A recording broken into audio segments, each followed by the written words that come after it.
जसं जसं आपल्या बुद्धीला समजत जातं तसं तसं त्या गोष्टी होत जातात. तर तसं पाणी पिणं पण हा अविभाज्य भाग आहे.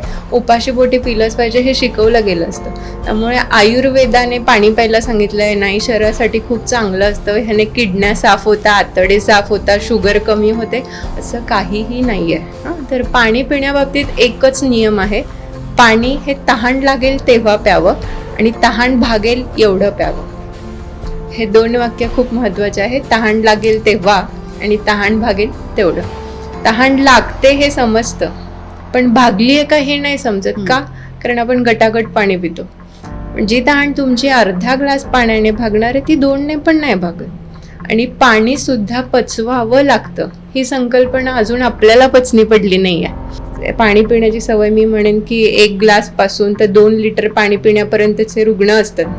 म्हणजे सकाळी अगदी तांब्याभर पितात आणि हे ते खूप गर्वानं सांगतात. आता यात त्यांची चूक आहे का? अजिबात नाही आहे.